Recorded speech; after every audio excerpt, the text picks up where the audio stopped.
Welcome back, night wanderers, to Nakora Nights. Tonight, we're stepping into the quietest towns of Appalachia, the kind of places where everyone knows your name, but some names you shouldn't know. These towns look peaceful, maybe even charming during the day, but after dark, the streets echo with whispers of the past, doors slam on their own, and shadows move just slightly too fast to be human. In these 10 true horror stories, you'll see families terrified by footsteps and empty houses, strangers who vanish without a trace, and townsfolk who warn outsiders. Some things in Appalachia never forgive. So, before we begin, turn off your lights, settle in, and make sure you're ready to watch till the very end. If you love real horror and dark mysteries like this video, subscribe and comment below. I survived Appalachia's small towns. If you dare to face these untold horrors with me. Now, let's step into the quiet streets and uncover the 10 most disturbing true small-town horrors of Appalachia. I was born in a town that looked peaceful from a distance, but peace can hide rot. And when the ground in Ashford Hollow finally cracked, what crawled out wasn't supposed to exist. I grew up in Ashford Hollow, a nowhere town nestled between the broken ribs of the Appalachian Mountains, where fog moved like it had a heartbeat, and the church bell rang even when no one pulled the rope. The kind of place where the river ran thicker than blood, and folks believed silence could keep secrets buried.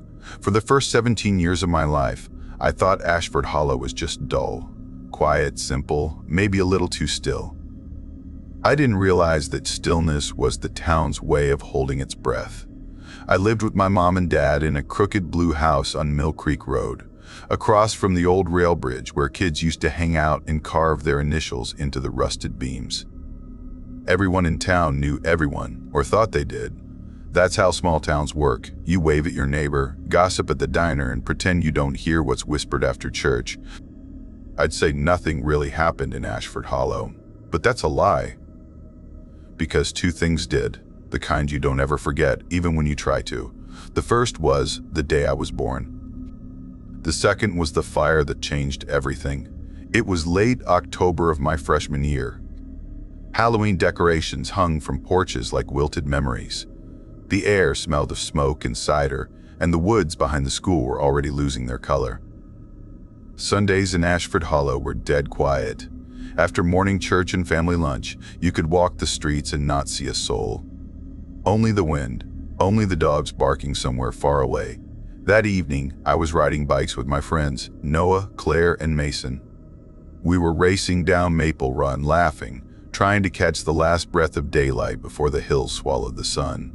Then we saw Tyler Brooks, a lanky kid from our class, pedaling toward us like the devil himself was chasing him. His face was white as ash. "Eli, the Dalton's barn's on fire," he yelled, barely stopping his bike. That was all we needed. We turned our handlebars and followed him downhill, the tires screeching, wind howling in our ears. And then we saw it, a column of black smoke twisting into the pink sky like a signal from hell. By the time we reached the Dalton property, the barn was an inferno. Flames licked through the wooden beams. The air shimmered with heat. Firefighters were shouting, hoses snaking across the dirt road. People stood in their yards, hands on their mouths, praying under their breath. "Back up." "Everyone back," one of the officers barked.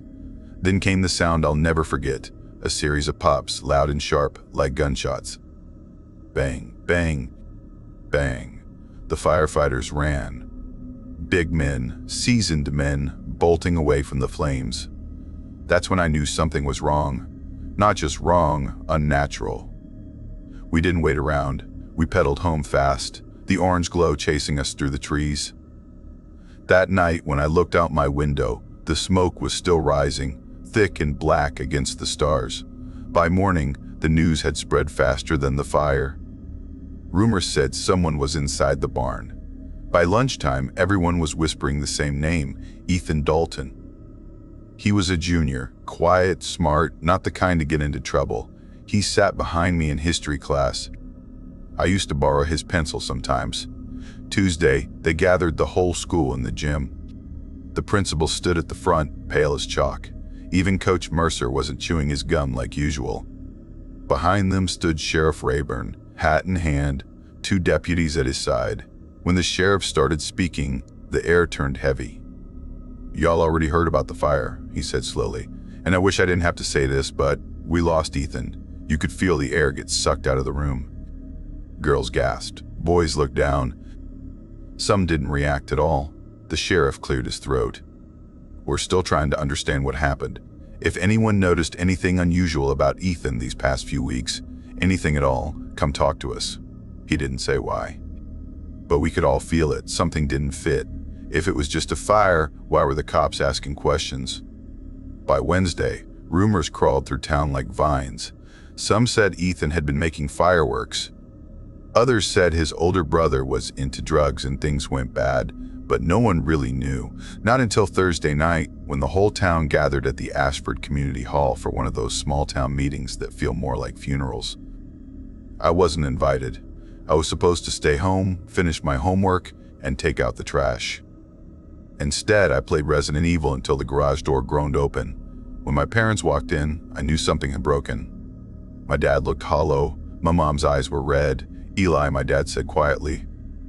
"Sit down." He told me everything. Ethan hadn't just burned down a barn. He'd built something, a bomb. He'd been piecing it together using instructions he found online, planning to plant it under St. Luke's church on Veterans Day. That church wasn't just a building. It was the heart of Ashford Hollow. Everyone went there. The whole town would have been there that day. Ethan's notebook, what was left of it, spelled everything out. Half-burned pages. Diagrams. Words that didn't sound like a 17-year-old boy's.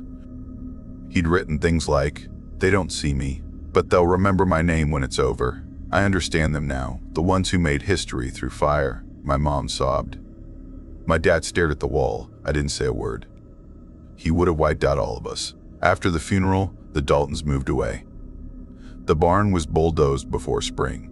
The empty lot was turned into a playground, Dalton Field, where kids laugh on swings built over blackened earth. But Ashford Hollow didn't forget. Not really. People just stopped saying his name, stopped talking about the fire, stopped asking why. Only I couldn't stop thinking about it. How does a normal boy decide to destroy everything he's ever known? How does evil grow so quietly that no one hears it until it explodes? And that's when I started noticing things, small things that didn't feel like coincidence. Down by the river Ketch, fishermen said they sometimes reeled up bones instead of fish, bones warm to the touch. At Lydia Crane's candle store, she made candles that smelled like missing people. Their families came to buy them, crying, saying the scent reminded them too much. And at the guest house by the highway, travelers said they woke up with dirt under their nails and no memory of where they'd been. Ashford Hollow was sick. And maybe Ethan hadn't created that sickness. Maybe he'd caught it. One afternoon, I stopped by Lydia's candle store. The air smelled of wax and lilac and something underneath, like burnt sugar. She was an old woman, face lined like tree bark, eyes clouded but sharp. "Eli Warren," she said before I even introduced myself. "You look just like your father when he used to come here." Sad eyes. Don't lose them. I asked her about the stories, about the candles that smelled like the missing. She smiled, slow and strange. "Oh, honey, I don't make them smell like the missing. The missing make them smell that way." Then she handed me a candle, pale blue, with soot around the wick. "For remembrance," she said. When I sniffed it, I swear it smelled like Ethan's cologne, cedar and ash. I didn't light it. Not that night. Months passed. The nightmares didn't. Sometimes I dreamt I was standing inside the burnt barn, hearing Ethan whisper my name through the smoke. Sometimes I dreamt I was digging, always digging. Then came the night I stayed at the Ashford guest house, the one by the woods near the river. I was helping my uncle fix the plumbing there for extra cash. I fell asleep around midnight. When I woke up, my hands were filthy. Fingernails packed with soil. My shoes by the bed were wet. I looked out the window. There were footprints in the mud leading toward the trees, my footprints. But I didn't remember walking anywhere. That was when I knew something in this town moves through us. something that never died when Ethan did. Summer came early that year, and the river was swollen with rain. Old fishermen still cast their lines in the same spots, telling the same lies. One of them, Mr. Garland, said to me, "Boy, the river don't just feed fish. It feeds memory. You listen long enough, you'll hear it whisper names." That night, I went down to the river myself. I saw something shimmer beneath the water. Not fish, not metal. Bones. Small bones. Human bones. When I reached in, the water felt warm. I ran. But the next morning when I came back, there was nothing there, just the sound of water and the echo of my heartbeat. Still, I couldn't shake the feeling that Ethan's ghost wasn't in that barn. It was in the town. In us. Years passed. I moved away, to Denver, to start over, to forget. But Ashford Hollow doesn't let go. Every Veterans Day, I see the same dream, the barn on fire, the sky bleeding pink, the sound of firefighters running. Only now, when I look through the flames, I see more than Ethan. I see the river boiling. I see Lydia pouring wax that glows like flesh. I see muddy footprints leading from the guest house to my front door. And sometimes, I smell the candle I never lit. I once asked my dad why he thought Ethan did it. He said, "Evil's not born here, Eli, it's invited in." But I think he was wrong. I think Ashford Hollow breeds it. Like the river breeds mist, like the candles breathe memory, like the dirt finds your hands when you sleep. Sometimes, horror isn't what you see. It's what almost happened, and what still might. And in Ashford Hollow, the worst thing that ever happened was the thing that didn't. I never wanted to work with the dead.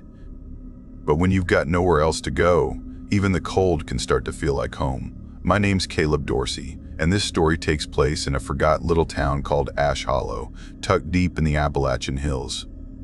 Population? Maybe a few hundred, if you count the dogs. Folks here wave whether they know you or not, and the church bell still rings every Sunday, even though half the pews stay empty. I came here 3 years ago after my life fell apart. Back then, I lived in Cincinnati with my fiancée, Emma. We were driving home late one night when a deer ran across the road. She swerved. The car flipped. I woke up in the hospital. She didn't. That kind of loss changes you. You stop planning, stop caring.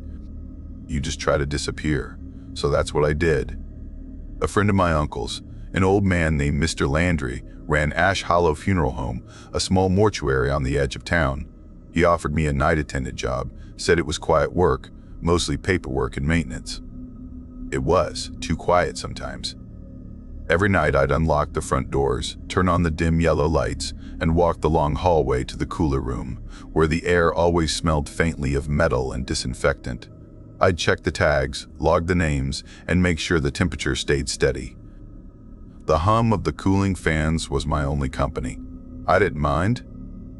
Silence meant no memories, no emotions, no one asking questions. For months, nothing happened. Just me, the cold, and the dead. Until October. That night, rain hit the windows like gravel.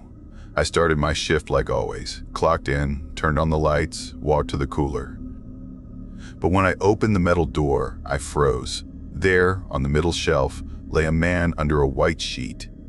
Nothing strange, except I hadn't checked in any new bodies that day. I pulled the sheet back, and I swear to you, I saw myself lying there, same brown hair, same scar above the right eyebrow, the chipped tooth from a baseball accident when I was 12. Even the little freckle on my collarbone. It was me. I stood there shaking, staring at my own dead face. At first, I thought it was a prank, that maybe Landry or someone on the day shift was trying to scare me. But when I checked the intake logs, there was nothing. No name, no delivery, no entry. The tag on its toe was blank. I backed away so fast I knocked over a tray of embalming tools. The sound of metal hitting tile made me jump. Who could I call? What would I even say? "Hey boss, there's a corpse here that looks exactly like me." No one would believe that, so I did the only thing I knew how to do. I treated the body like any other. I washed it, shaved it, prepared it, then I cremated it. As the fire burned, I watched through the glass, my reflection flickering over the flames. I told myself it wasn't me, just coincidence, just fatigue. But deep down, something inside me cracked that night. I didn't sleep that day. Every time I closed my eyes, I saw my dead face staring back at me. When I returned the next night, I opened the cooler again, and there it was. Me, again. Same blank tag, same silent, pale face. It kept happening, once every few nights, then every single night. Each time, the details changed a little. One night, the corpse had my old college haircut. Another night, a black eye I'd gotten years ago in a bar fight. Once, I swear it blinked, I started keeping notes in a small leather journal. I wrote everything, the time, the look, the expression. I stopped sleeping properly. Every sound made me flinch. I asked Mr. Landry about security cameras. He shook his head. No use for 'em. Ain't no one breaking into a funeral home. I wanted to scream, so I began to test it. One night, I left the body on the prep table under the lamp instead of the cooler. Next night, gone. Back in the cooler again, fresh as ever. Another night, I made a tiny cut behind its ear, just enough to mark it. When I woke up the next morning and looked in the mirror, the same cut was behind my own ear. I nearly fainted. I stopped going out, called in sick, ate noodles, barely slept. That night, I dreamed someone was knocking at my door. When I woke up, there were muddy footprints on my porch, 2 sets. One pair matched my boots, the other didn't. A whole year passed like that. A year of cremating myself over and over. I stopped talking to people, stopped being human. Just lived from one shift to the next, waiting for the moment I'd see myself again. And then one night, I couldn't do it anymore. I opened the cooler, saw my own lifeless face, and broke down. I sat on the floor crying until my throat hurt. Then I left it there, didn't touch it, didn't burn it, just closed the door and walked out. When I came back the next night, the cooler was empty. For the first time in a year, no double. I laughed. I actually laughed. Thought it was finally over, but it wasn't. It started small. A bruise on my jaw. One I didn't remember getting. Then the scar behind my ear, new, red, irritated. The next night I opened the cooler. It was me again, but this time he was breathing. Alive, eyes open, watching. I slammed the cooler door shut and ran outside, throwing up behind the dumpster. I didn't go back that night. When I returned the next evening, the cooler was empty again. 2 weeks later, there was a knock at my door. Rain poured outside. The wind howled through the trees. I peered through the peephole, and there he was. Me, same hoodie, same jeans, even the bleach stain on the sleeve. He didn't speak, just stood there, staring at me with hollow eyes. I grabbed the bat from under my bed, called 911 with shaking hands. When I looked again, he was gone. The police came. No footprints, no camera footage, just static on the doorbell feed. The next day, I told Landry everything, every detail. He didn't look surprised, just tired. He led me to the back of the embalming room and unlocked a dusty drawer. Inside was a folder, old photos, notes, and moored logs going back decades. He laid them out one by one. "You're not the first," he said quietly. "What do you mean?" "This happened to my father, and his father before him. Hollowbrook's been ours since the 1800s. Every generation, it finds one of us." "It?" I whispered. He nodded. "A reflection that starts dead, then lives, then replaces. It can't truly exist unless you feed it." "How do I stop it?" He looked me dead in the eyes. "Stop acknowledging it. Don't cremate it. Don't talk to it. Don't even look at it. Just let it fade." So I did. When I saw him in the cooler, I ignored him. When I caught him watching me from the window, I pretended not to see. When he stood by my mailbox, I just walked past, and slowly, he began to fade. The bruises healed. The scar lightened. I started to feel alive again. I even thought about leaving Ash Hollow for good. Until last week. Mr. Landry died at his desk. Heart failure, they said. I found him myself. Head slumped over the logbook, eyes still open. They buried him 2 days later in the cemetery behind the church. The same church with the preacher whose shadow still moves when he doesn't. People say his wife disappeared 20 years ago. That shadow never stopped moving. Last night I went in for my shift. The lights flickered as I entered the cooler room. The door was already open. Inside weren't just one or two versions of me. There were three. One sad, one angry, one smiling. Their eyes followed me as I stepped closer. I wanted to run, but something inside me whispered, "You've already run too long." I backed away and locked the door behind me. Now I'm writing this by hand, sitting beside bottles of embalming fluid, the hum of the cooler filling the silence. Outside I can hear tapping under the floorboards, like something trying to get out. Landlord said once, "Don't open the trap door again." I didn't know what he meant, now I do. Because I opened it last week and saw a photo album sitting on a dusty crate, old, leather-bound. Inside were pictures of families, generations of them. Each time I looked through the pages, the faces inside looked older, then younger, then different. Some of those faces were mine, and in the last picture, I was standing beside Mr. Landry. Both of us smiling, both of us dead. The lights are flickering again. The cooler hum is louder now, like breathing. If someone finds this letter, tell them I tried, tell them I fought it. But the smile on that third face, it's too real now, too alive. I can feel it watching me from the reflection in the metal door, and I don't know if I'm still me anymore. Because in Ash Hollow, no one truly dies, they just get replaced. When I first came to Hollow Creek, I thought I'd finally found peace. After 25 years working as a corrections officer in Redmond State Prison, all I wanted was silence. No screaming, no echoing metal doors, no smell of bleach and fear. Just birds, wind, maybe the sound of my porch steps creaking under my coffee mug in the morning. The job had hollowed me out. I'd seen men lose their minds behind bars, watched the light fade from eyes that once begged for a second chance. I told myself I could handle it, that I could keep the things I saw locked behind my own ribs. But you can't live in a place built to break people and walk away whole. When my pension cleared, I turned to my badge and told myself I'd disappear somewhere no one remembered my name. That somewhere turned out to be Hollow Creek, a tiny town tucked deep in southern West Virginia, hidden between low hills and fog-heavy roads. It was the kind of place that never showed up on maps unless you squinted. You had to drive 30 miles of cracked road past rusted barns and cornfields before a faded sign welcomed you, Hollow Creek, population 1,072. It looked peaceful. One gas station, one diner, a post office that could fit in a closet, and a hardware store that smelled like oil and sawdust. The houses were old ranch-style homes with wide porches and chipped paint, spread far enough apart that you could sit outside and not hear anyone else breathe. I bought a yellow house on the very end of Maple Lane, 3 bedrooms, 2 baths, a small deck facing the woods. It had been sitting empty for years after the last owner died.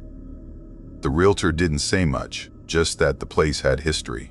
I didn't ask what kind. I didn't want stories, I wanted quiet. The first few days were calm. I unpacked, painted the porch, fixed a leak in the roof. Every morning, I'd sit with coffee and watch fog roll across the yard. Neighbors waved from a distance, polite but distant. People here didn't talk long. Most of them were older. I didn't see many kids. It felt like a place that had been holding its breath for a long, long time. Then, on the 5th evening, someone knocked at my door. It was around 7:45 p.m., the kind of twilight where the sky turns purple and the air smells like rain that won't fall. When I opened the door, a man stood there, mid-50s, clean shave, tucked-in flannel shirt, clipboard in hand, friendly smile. "Evening," he said. "Name's Harold Dugan.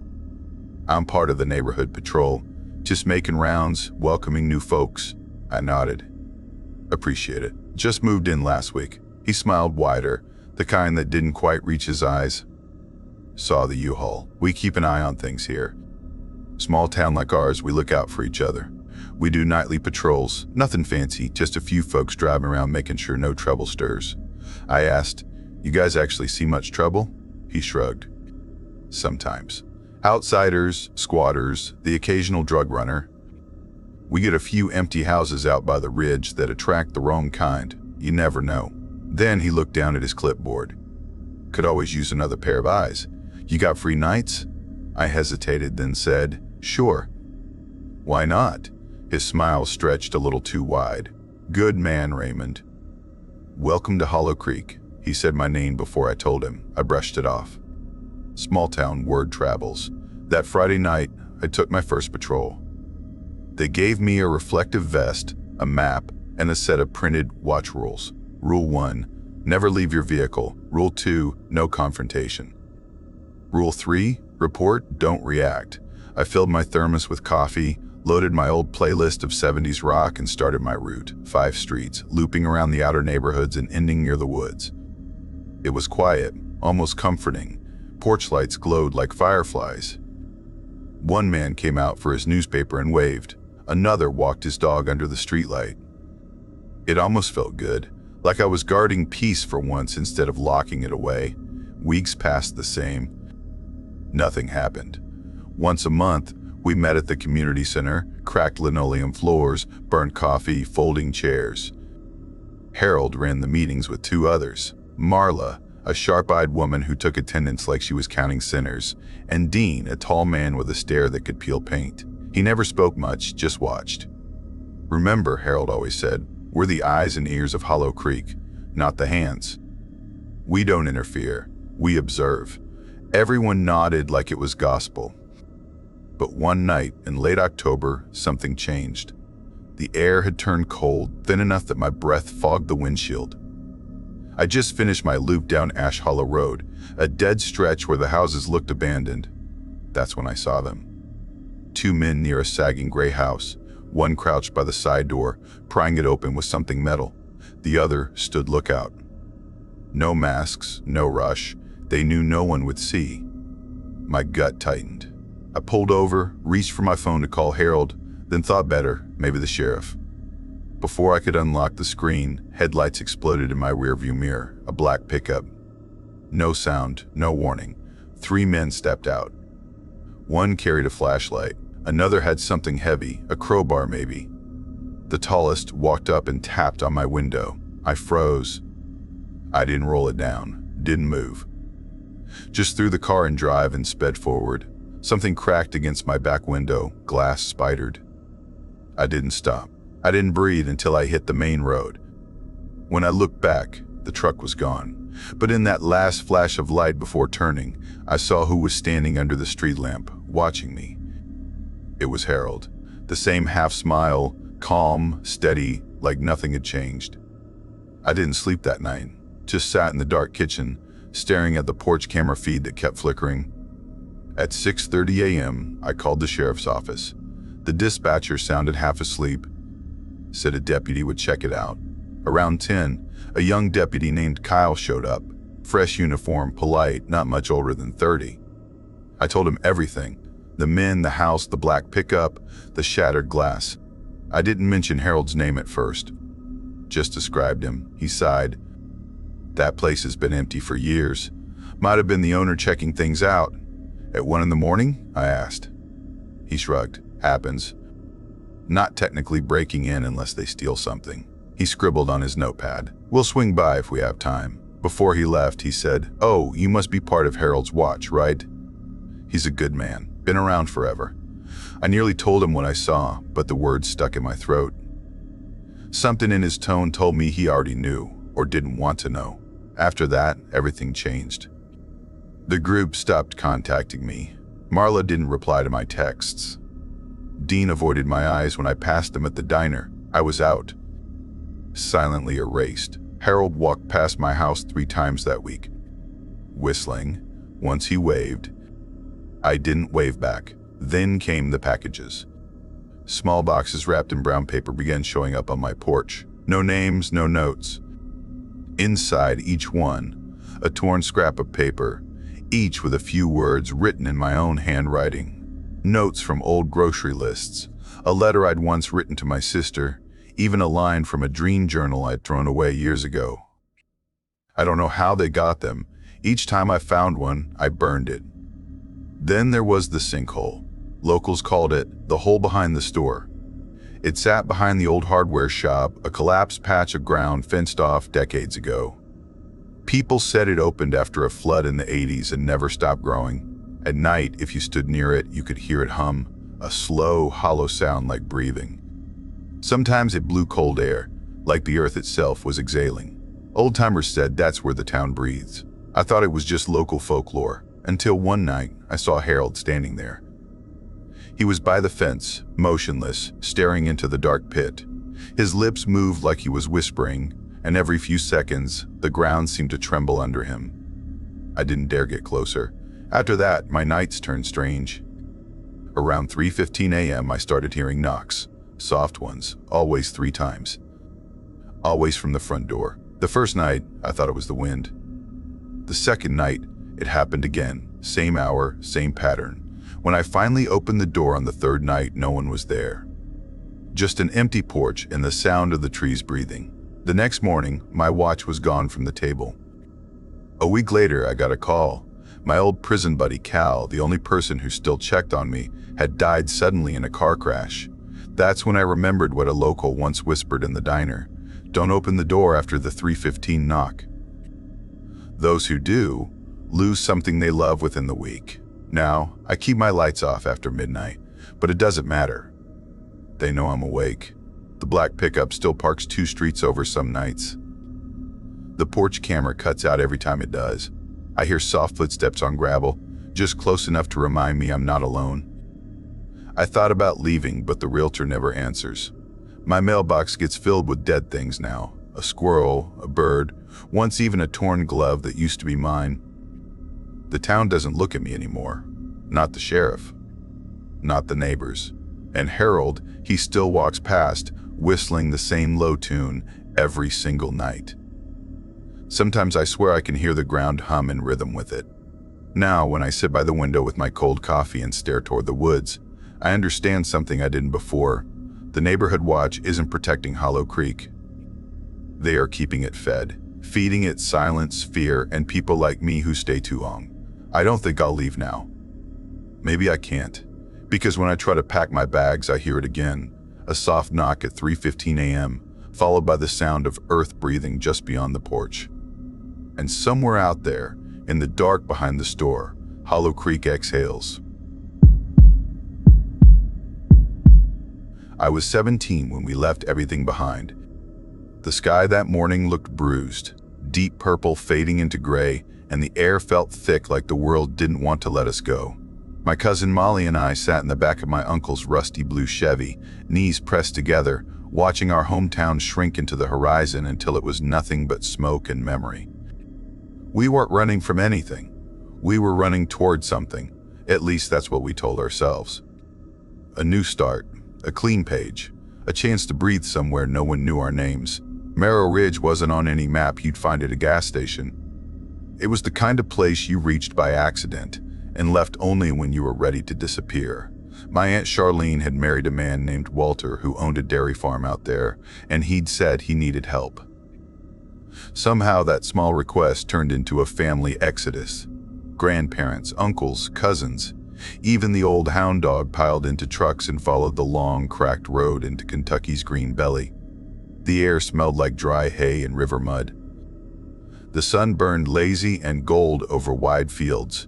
There were more stop signs than streetlights, and folks waved whether they knew you or not. By the first Sunday, most of them did. Merrill Ridge felt safe at first. Quiet. But it had that silence you feel in your bones, the kind that hums right before thunder. My dad, Mark Rayner, fit in faster than anyone. He'd farmed his whole life. Dirt lived under his fingernails the way stories live in books. He'd come home from the fields streaked with sweat and dust, but his smile was easy, his laugh low and steady. It didn't take long before he met Royce Thompson, a man who could outwork a mule and still make it to church early enough to ring the bell. Royce was in his mid-50s, wiry but strong, always wearing the same pair of threadbare overalls with one strap unbuttoned. His cap was sun-bleached, brim frayed, boots cracked like the earth he walked. People said he could fix anything, tractors, fences, even hearts if you gave him a minute. He wasn't a loud man, but when he spoke, you listened. My dad did more than listen, he followed. The two became partners almost overnight. When the dairy folded, they started Rayner and Thompson Game Works, a small wild game processing plant behind the old barn. Every fall, hunters lined up outside before dawn. The smell of blood and iron hung in the air, and the cold made your breath look like ghosts escaping. That business kept our family afloat. My dad said Royce was more than a partner. He was a brother. They worked side by side, drinking burnt coffee from the same thermos, laughing at things no one else got. Sometimes I'd see them standing at the edge of the field after sunset, silhouettes against the orange light, quiet and still, like they were waiting for something to happen. Then it did. It was a Tuesday, one of those still days when even the birds forget to sing. My stepmom, Angela, an EMT in town, stopped by Royce's house like she always did to refill his pillbox. He'd had some heart trouble, nothing major. At least that's what he told everyone. She let herself in, called his name, and found him on the kitchen floor, one hand clutching his chest, the other reaching toward the table like he'd been trying to grab the phone. She did everything right. CPR, radioed for backup, stayed with him. But by the time help arrived, Royce was gone. Merrill Ridge went quiet that day. It wasn't just grief. It was disbelief. Royce was part of the town's bones. The funeral filled the Baptist church and then spilled out into the yard. It was hot, the air heavy and wet, and people fanned themselves with hymn books as they cried. My dad sat in the front pew, shoulders straight, jaw set. He didn't cry when my grandmother passed, not even when we buried her under the old maple. But when they carried Royce's coffin into the sun, I saw his face change. Something in him cracked, and for the first time, I saw tears slide down his dusty cheeks. After that, the world tilted. Royce's relatives appeared out of nowhere, demanding things: land, money, equipment. Papers were waved, tempers rose. Folks in town whispered that Royce had debts. The business dried up. My dad tried to hold it together, but his laughter stopped coming easy. He'd stare at the empty fields, lips moving like he was talking to ghosts. 3 weeks after the funeral, I had the dream. It didn't feel like a dream. I wasn't moving, just watching, like my mind had been dropped into someone else's memory. There was a field golden, endless, wheat whispered against the wind under a sky so blue it hurt to look at. And there stood Royce, but younger, maybe 30. His hair was thick, almost shining, no hat this time. His shirt was clean, jeans crisp, boots new. He leaned against a fence post, smiling at something beyond the horizon. I didn't hear his voice, not exactly, but I knew what he said. "I'm okay," he told me. "I made it home." Then he turned, looked at the field, and walked into it until the wind swallowed him. I woke with tears on my face and a peace I couldn't explain. I didn't tell anyone. Not then. A year later, my dad and I sat under the pecan tree behind the house. The sky was painted purple and the cicadas screamed like the world was ending. We talked about Royce like we always did. I finally told him about the dream. He listened without blinking. When I finished, he looked at me slow and said, "I never had a dream like that." I said maybe Royce came to me because he knew Dad wouldn't believe it from anyone else. He took a shaky breath, wiped his eyes, and whispered, "He always did know what I needed." We sat in silence until night fell. Fireflies blinked between us like tiny souls.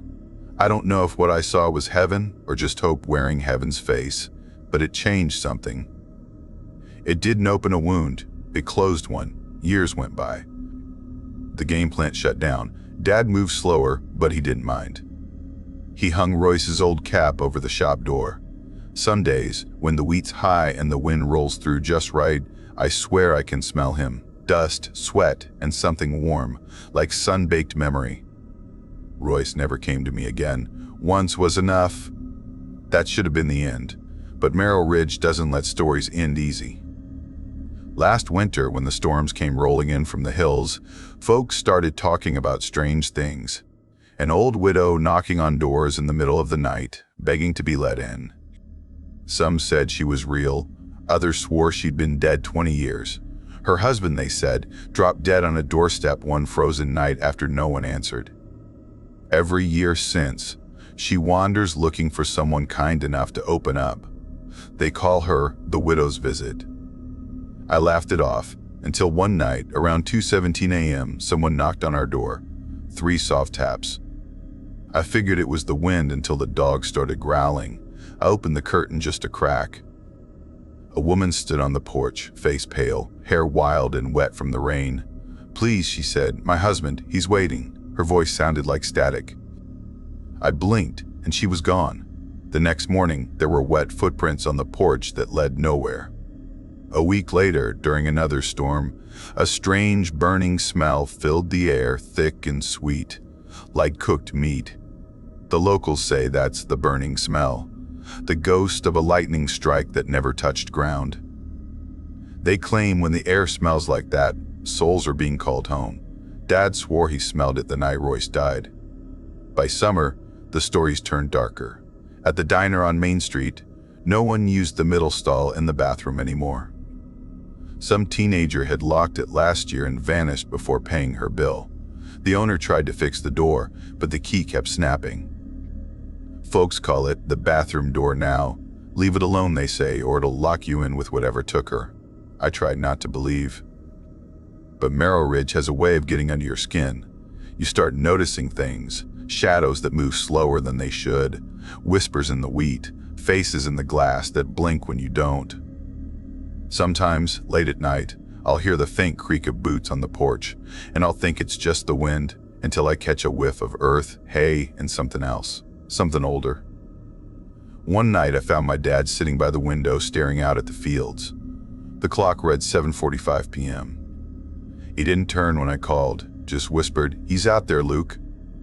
He's calling the names. I told him it was just the wind, but part of me didn't believe it. That week, I dreamed again. Only this time, the field wasn't gold, it was black. The fence was broken, and someone else stood where Royce once had. A woman in white, her face hidden by long hair, holding something small in her hands. A wedding ring, maybe. She looked straight at me and said, "He never came home." I woke with a scream stuck in my throat. Now every time the storm clouds gather, that same smell creeps through the air, burnt and hollow. Dad's health has been fading. He says he sees Royce standing by the fence at dusk, smiling that same soft smile. I've stopped trying to convince him otherwise. Some part of me wonders if maybe we're next. Maybe the land calls you back when it's ready. Maybe no one ever really leaves Merrill Ridge. The other night, as lightning flickered over the hills, someone knocked again. 3 soft taps. I didn't answer. I just listened as the footsteps faded, slow and dragging, until they were gone. But the next morning, a single muddy handprint marked the door, too small to be my dad's, too wide to be mine. So now, I sit under the old pecan tree, writing this, waiting for the sky to turn that same bruised purple it did the day we left home. The cicadas are screaming again. The wind carries something, laughter maybe, or a voice I used to know. I can smell dust and old boots and something burning sweet in the distance. If you ever find yourself driving through Kentucky and you see a sign that says, "Welcome to Merrill Ridge," don't stop. Keep your windows up, your doors locked. And if you smell burning flesh before a storm, turn around. Don't look back. Because some goodbyes never end, and some ghosts don't knock, they wait. I grew up in that crooked little town tucked between the Appalachian ridges where fog moves slower than time. The population never broke 800, and by the time I left, half of them were old enough to remember rotary phones. Folks there didn't believe in locking their doors. They said nothing bad ever crossed the hills. Maybe that was true once, until we proved it wasn't. Raven Hollow was a one-road town. 1 gas station, 2 diners, a grocery store that still smelled like dust and oranges. The only news came from a handwritten bulletin tacked to the church door every Sunday morning. Entertainment? That was a myth. No theater, no bowling alley, no mall within 50 miles. We didn't get cable until I was 13, and the internet came even later. My mom said it was devil nonsense anyway. I was an only child, the kind who talked to shadows when no one else was around. My dad fixed cars, my mom baked pies for the church. We weren't rich, not even close, but we were decent people, or tried to be. My real world existed outside our small home, in the company of my two best friends, Jack Mason and Riley Doyle. Jack lived 3 houses down from me. We'd known each other since diapers. His mom ran the daycare. Riley moved to town in 7th grade from somewhere up north, Iowa, I think. She was fearless in a way I envied, quick with words and quicker with punches. People said she had trouble following rules. That's probably why she fit right in with us. We spent every weekend together, walking the wooded trails behind Jack's house, climbing over rusted fences, throwing rocks at old signs. There wasn't much else to do. We liked the outdoors because it was all we had. It was April 10th, 2011, a Saturday, cold enough in the morning to see your breath but warm by noon. My dad was already gone into town for truck parts, and my mom was gossiping with my aunt on the phone. Around 9:40 a.m., Jack showed up on my porch wearing his brother's faded Letterman jacket. "You ready?" he said. I didn't need to ask for what. When you've known someone long enough, words become optional. "Give me a second." I slung my backpack over my shoulder, a football, a pocket knife, a bottle of water, and stepped outside. We walked down to Riley's place. She was already on her porch, arms folded, wearing combat boots and a hoodie with torn sleeves. "Finally," she muttered. "You two move slower than snails in syrup." Jack grinned. "Then lead the way, Doyle." We followed the same narrow path behind his property into the woods. The ground was soft from last week's rain, smelling of pine and cold dirt. After 20 minutes, we reached the clearing where forest met the grasslands, wide fields of tall golden blades swaying under the wind. That day, though, Jack pointed towards something new on the horizon. "See that?" he said. "Looks like a clearing near those trees." We'd never gone that far before, but boredom breeds curiosity. We pushed through the grass until we reached an open patch big enough to toss the football around.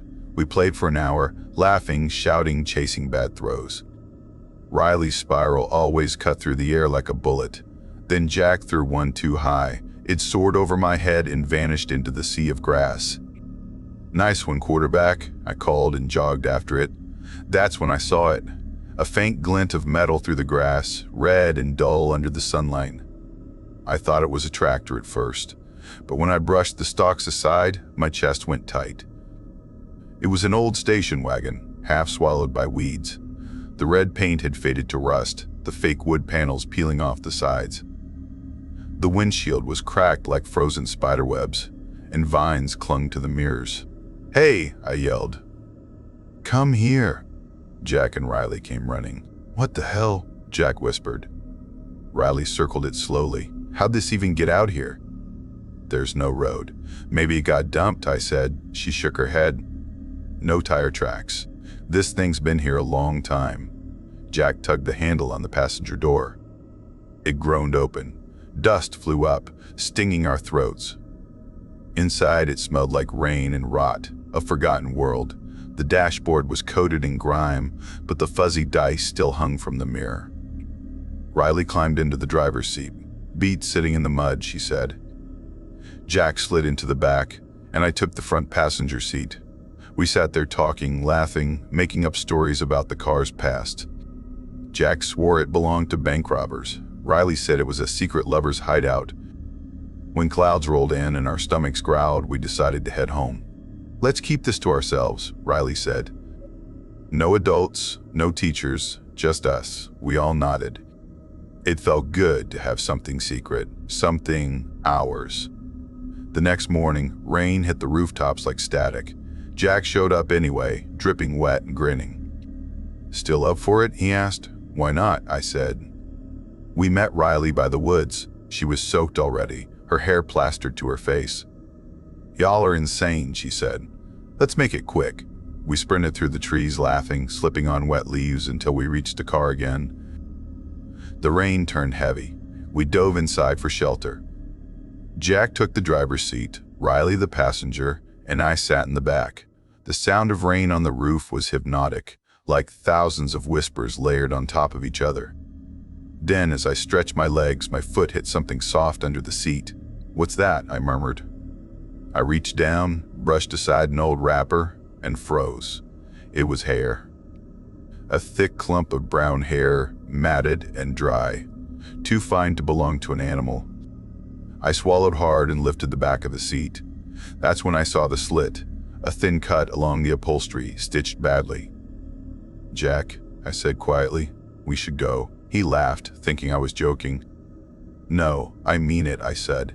Riley frowned. "Why?" "I'll tell you outside." We stepped out into the rain. Water soaked through our clothes, cold enough to sting. "There's hair under the seat," I said, "and a cut like someone hid something there." Their smiles vanished. "You think this car is connected to something?" Jack asked. "I don't think," I said. "I know." We walked home in silence.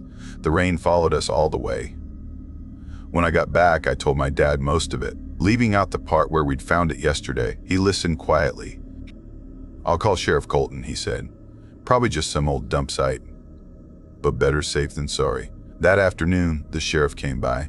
He asked me for directions to the clearing and promised they'd check it out. That night, I was at Jack's house. Riley came too. We were in his basement playing cards when his mom's voice cut through the floorboards. "Boys?" "The sheriff's here." We climbed upstairs. Sheriff Colton stood in the doorway, rain dripping from his hat. "They found something," he said. "Not just the car, a body. Or what's left of one." The words hit like ice water. Riley sank into a chair. Jack's face went blank. "You kids didn't touch anything, did you?" We shook our heads. "Good. I'll need you at the station tomorrow to go over your statements." That night, I didn't sleep. Every time I closed my eyes, I saw that patch of brown hair. Weeks passed. Raven Hollow changed. No one went near the woods. Parents called kids inside before sunset. The gossip ran wild. Folks said it was a missing hitchhiker. Others claimed it was ritual stuff. But when the sheriff released details, the truth was worse. The car belonged to a man from Colorado, missing since 1998. His body showed signs of blunt force trauma, wallet and ID buried under the driver's seat. No fingerprints, no weapon, just that car, sitting in the grass for over a decade. They never found the killer. Riley moved the next summer. Her dad got a new job out of state.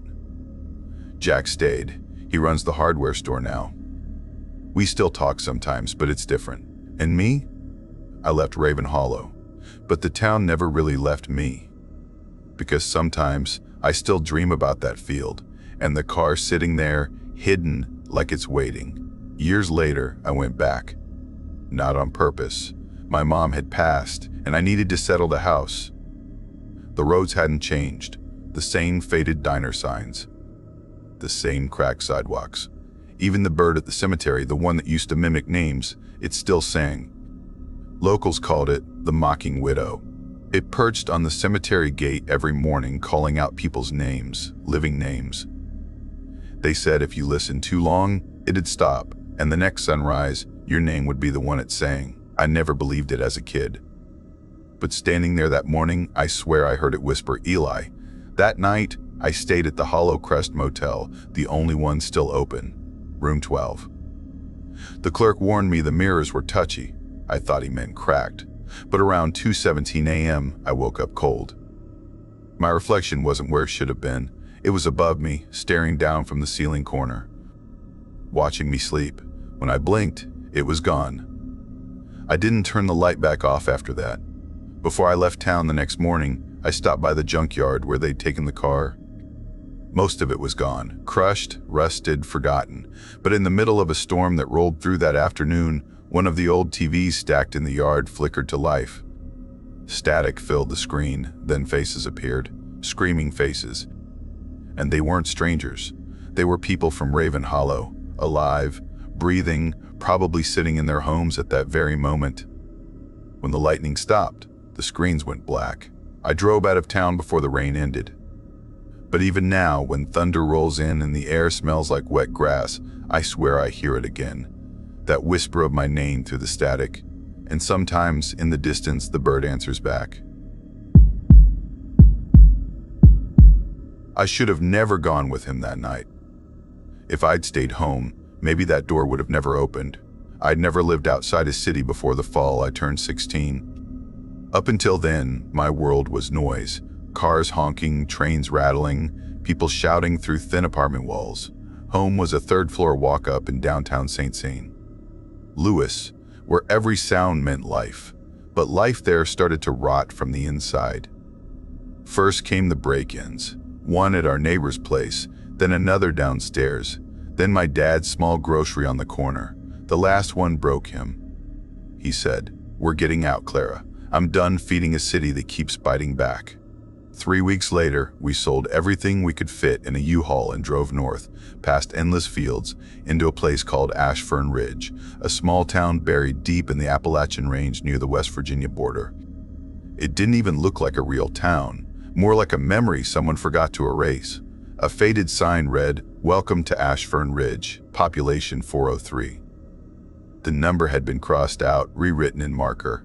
There was one gas station, one grocery store, one school. And everyone waved like they'd known you their whole life. Our new house sat near the edge of town, a narrow, one-story thing with chipped blue paint and a porch that leaned like it was tired of standing. You could walk from one end of Ashfern Ridge to the other in under 15 minutes, and you could feel the quiet here.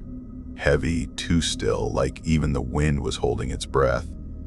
My first day at Ashfern Ridge High felt like stepping into someone else's family reunion.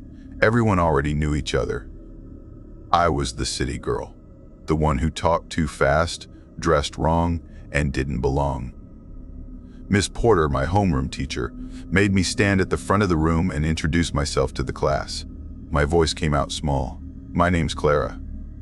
We just moved here from St. Louis." That was it. 30 pairs of eyes stared like I'd said something strange. By lunch, I was sitting alone near the vending machines, pretending to scroll through texts that didn't exist. Every now and then, someone would glance over, whisper, then turn back. I'd never felt so visible and invisible at the same time. For 2 weeks, I floated through that school like a ghost, until I met Evan Ward. It happened in art class, 4th period. I didn't even want the class, it just fit the schedule. Evan sat 2 seats away, quiet, always sketching.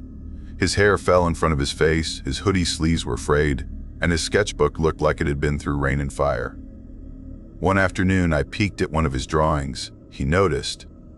Instead of hiding it, he turned the page toward me. It was a tree, gnarled, dark, its bark alive with hidden faces. Dozens of them, their eyes open, mouths twisted, trapped in the wood. I whispered, "That's really good." He gave me a half smile. His eyes were pale gray, like smoke after a fire. "Most people just think it's creepy." "It is," I said, but in a good way. After that, something changed. He started talking to me between classes. Little things. "You're not from here, huh?" "Nope." "City girl. Big difference?" "Feels like I'm living on mute." He laughed, quiet, almost to himself. By the 3rd week, he was sitting with me at lunch. That's how I met his friends. Wade and Riley, both older, both the kind of guys who looked like they'd been held back once or twice. They liked horror movies, loud music, and wandering the woods at night just to see what's out there. I didn't really fit with them, but I wasn't alone anymore. Evan made me feel seen, safe even. Or maybe I just wanted to believe that. It was Friday afternoon, late September, when Evan asked me to come over. We were sitting by the courtyard steps, leaves tumbling across the concrete. "My parents are gone this weekend," he said. "You should come by. I've got a bunch of old horror movies, real ones. VHS, the kind they don't show anymore." "Where do you live?" "About 15 minutes outside town. On Ashfern Ridge Road. You'll like it. Quiet out there." Every warning light in my brain blinked, but loneliness can be louder than fear. "Okay," I said. "Sure," he smiled. "Cool. I'll pick you up after school." That night, I told my mom it was just a movie night with a new friend. She was hesitant, but happy I was finally socializing. I didn't tell her his parents weren't home. Evan's truck was a rusted old red Ford that coughed when it started. We drove out of town as the sun bled orange over the hills. 10 minutes in, my phone lost service. "Just so you know," he said, tapping his steering wheel, "no signal past this point." Cool, I joked. That's comforting. He grinned, eyes still on the road. Don't worry. I'm the harmless type.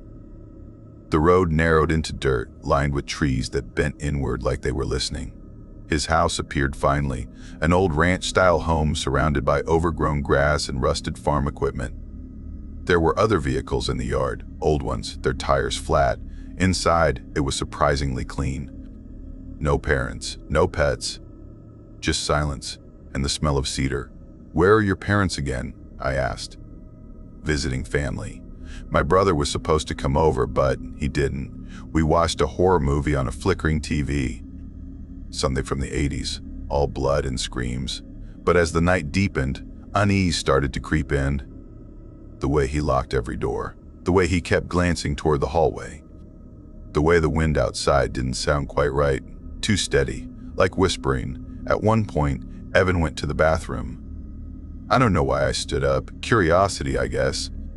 I wandered toward the bedrooms. The first door was his, messy, posters, sketchbooks scattered. In one of the drawers, I saw a gun, real, cold. I shut it fast. Then I noticed another door, slightly open, a sliver of darkness inside. Something smelled wrong. Sweet, heavy, rotten. I pushed it open. At first, I thought it was a mannequin. Then I saw the skin, gray and sunken, the feet stiff, the sheet half pulled over.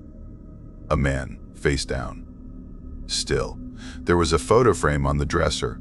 2 boys, one older, one unmistakably Evan. My breath caught. I stepped back. Behind me, a floorboard creaked. You weren't supposed to go in there. His voice came from the hallway.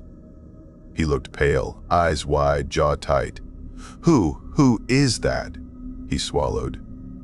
My brother. What happened? He came home drunk, started yelling again. I told him to stop. He wouldn't. Silence. Then softer, I didn't mean to. I whispered, Evan, take me home, please. He shook his head. You'll tell someone. I know you will. I won't. I swear. He looked down at the floor, then back up, eyes glinting. I don't want to hurt you. Then don't. I ran. Through the living room, out the front door. Down the dirt road, barefoot, gasping. The woods on both sides felt alive, whispering my name. The moon was thin. The trees swayed like slow shadows. Then, light, a flashlight beam ahead. I froze, waving my hands, screaming for help. But as I ran closer, I realized something. No one was holding it. It moved, steady, floating, then vanished behind a tree. I turned and ran the other way. The dirt stuck to my legs, my breath ripped out of me. My phone buzzed, 1 bar. I called my mom. She answered on the 3rd ring, her voice shaking. I sobbed, told her to come, gave her every landmark I remembered. Stay where there's light, Clara, she said. Don't move. 15 minutes later, or maybe forever, headlights appeared. We didn't sleep that night. Police came. Questions came. They found Evan's brother. And in the kitchen, they found something else. Loaves of bread lying neatly on the counter, all marked with a cross cut into the top. The next morning, the sheriff told my mom something strange. Every Sunday, someone leaves bread on every porch in this town, always fresh. No one knows who does it. Then he added, lowering his voice, 2 years ago, a family bit into theirs and found teeth baked inside. I felt sick. Evan was arrested quietly that night. They searched his room, sketchbooks, knives, and something else. A small brass key labeled only everything. The town locksmith later said it could open any door in Ashfern Ridge, even ones he never made keys for. No one ever explained how. We moved again within a week. No goodbyes. No forwarding address. Sometimes I wake up at night, hearing tapping at the window, soft and patient. The therapist says it's trauma. My mom says it's wind. But sometimes, when the world goes quiet, I swear I still hear Evan's voice in my head whispering, you weren't supposed to go in there. And when the sun rises and I open the front door, there's always a loaf of bread waiting on the step. Still warm, still marked with a cross. I was 28 when I moved to Fallow Creek, a little town tucked between 2 crooked hills in the southern Appalachians. If you blinked while driving through, you'd miss it entirely. Just a gas station, a diner with flickering neon, and a line of houses that all looked the same. Gray siding, sagging porches, and yards full of damp pine needles. I told myself it was a fresh start. After the divorce, I needed quiet. Needed space. And maybe I needed to disappear for a while. Fallow Creek had the kind of silence that didn't feel peaceful though. It was thick, heavy, like the air was waiting for something. I got a job at the elementary school teaching 5th grade. It was simple work, and the kids were sweet in that small town way, half wild, half polite. But the thing about Fallow Creek was, nothing really stayed quiet for long. It started the fall. I met June and Eli Porter, 2 of my students who lived on the edge of town near a trail called Harper's Bend. They were quiet kids, inseparable twins. June had freckles and kept her hair in 2 loose braids. Eli was tall for his age and always sketching things during recess. Strange things. Forests that bent the wrong way. Houses with no doors. One afternoon, while waiting for the bus, June tugged at my sleeve. "Miss Quinn," she whispered, "do you know about the light at the quarry?" I smiled, half listening. "What light, sweetheart?" "The one that turns on at night," she said. "The quarry's been closed since my granddad was a boy, but sometimes we see a light down there. Mama says not to look." Eli added softly, "People who go see it don't come back right." I laughed it off, but something about the way he said right made my skin prickle. That night, I couldn't sleep. The crickets outside my window sounded wrong, too slow, too steady. Around 2:17 a.m., I caught a faint orange glow through the trees behind my house, the direction of the old quarry. The next day, I mentioned it at school to Gwen Reddick, another teacher who'd lived in Fallow Creek her whole life. She went pale. "You saw the light?" she asked quietly. I nodded. Her lips pressed together, trembling slightly. "Don't go near that place. They say the quarry took 3 men before it closed. A cave-in. But my daddy told me something else. Told me they found one of them later, wandering the woods, eyes burnt white, talking to no one." She laughed, but it was a nervous laugh. "You'll hear stories around here." "Just ignore them." I tried. I really did. But that glow came back every night, always around the same time. Always pulsing faintly, like something alive. The following Saturday, June and Eli's mother, Sarah Porter, called me. Her voice shook through the receiver. "They didn't come home from the woods, Mara. I thought maybe they'd gone by your place." I froze. "When did you last see them?" "Before lunch." "They said they were going to the creek behind Harper's Bend." I hung up and drove out there immediately. The woods were darker than I remembered. Trees packed so tight the sunlight barely reached the ground. I parked near the trailhead, called their names until my throat hurt. That's when I saw it. Something red snagged on a branch ahead. A piece of fabric, a hoodie. Eli's. I followed the path downhill until the trees broke open into the old quarry basin. The place was enormous, a bowl of stone and shadow. And there it was. The light. A single bulb glowing in the middle of the quarry tunnel, flickering like a dying heartbeat. There were no power lines, no generator. Just that impossible light, humming faintly in the dark. I called again. "June? Eli?" Silence. I stepped closer. My phone's flashlight caught footprints in the dust, small, side by side, leading straight into the tunnel. My legs shook, but I followed. The air grew cold fast. The smell changed, too metallic, damp, like old blood on rust. I reached the end of the tunnel, heart hammering so hard I could hear it in my ears.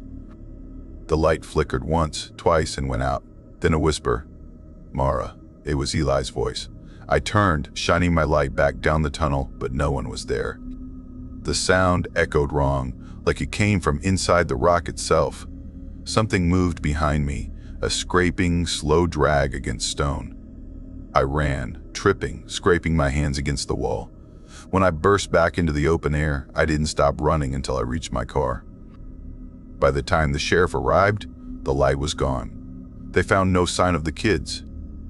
No footprints, no hoodie. Nothing. For the next week, I barely slept. The town searched the woods, the creek, even drained parts of the quarry pool. They said maybe the kids had wandered off, gotten lost. But I knew better. Because every night after that, I'd wake at 2:17 a.m. to see that same faint glow blinking between the trees. 2 weeks later, the sheriff came by again. Said they'd found something strange near the old fence behind the cemetery. A jacket. Small, torn at the sleeve. Eli's. The weird part? The same jacket kept reappearing every few days. They'd take it down, bag it, test it, and it would show up again. Same spot on the fence post, same tier. Locals started calling it the jacket at the fence. They said it meant the quarry had claimed someone else. I tried to focus on teaching again. Tried to pretend life was normal. But then the neighbor who watches started. Across from my house was an old property that had been vacant for years. Shutters nailed, porch half collapsed. One morning I saw the blinds move. Just a flicker, but enough to freeze me mid-step. That night, as I washed dishes, I looked out again. A shape stood behind the curtain, thin, still, watching. I told Gwen about it the next day. "Oh, honey," she said, "that house has been empty 12 years. Old man McCrae died in there. Stroke, they said.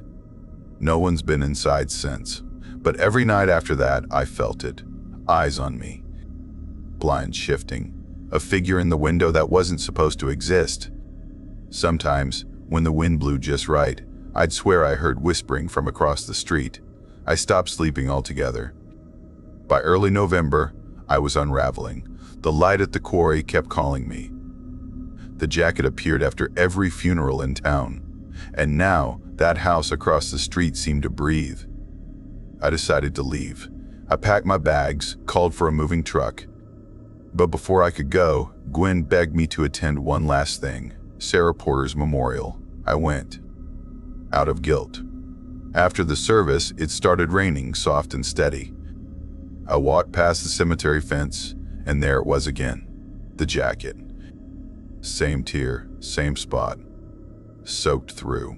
Only this time, something was in the pocket. I pulled it out. A folded note, damp but legible. "Don't go near the light, Miss Quinn. It remembers you." No signature. Just that. That night, I sat awake with a bottle of wine and my classroom papers scattered across the table. Around 2:17 a.m., the glow came again, stronger this time. Not just a shimmer through the trees, but a beam sweeping across the sky like a lighthouse turned inward. I don't remember deciding to go. One minute I was staring at it, the next I was driving down the dirt road toward Harper's Bend. The forest was silent. No insects, no wind. My headlights cut through mist thick as smoke. When I reached the quarry, the light was waiting. I stepped out, barefoot, barely feeling the cold. The bulb hung from nothing, just suspended in the air. Beneath it, water rippled, though there was no breeze. And then I saw them, June and Eli, standing ankle-deep in the quarry pool, faces blank, eyes milky white like frost. "Come with us," June whispered. "It's not dark here." I stumbled back, shaking my head. "You're not real." Eli smiled, slow and wrong. It wasn't a cave-in. It was a door. The light brightened, blinding. The sound, it wasn't humming anymore. It was voices. Dozens, hundreds, all murmuring the same word, "Return." I screamed, turned, ran, feeling the earth shift beneath me, my vision blurred. The light burned through the trees. I don't remember how I got home. I just woke up in bed at dawn, clothes soaked and muddy, skin stinging with scratches. When I went back to the quarry the next day, it was gone. Not the light, the entire place. The hill had collapsed or been filled in somehow. No sign of a pit, no road leading there. Just wild grass and silence. Years passed. I stayed in Fallow Creek, partly because I couldn't leave, partly because I didn't know if I was allowed to. They built new houses, paved new roads, but some nights, when fog rolls in low from the mountains, you can still see a faint glow where the quarry used to be. In that old house across from mine, it's still empty.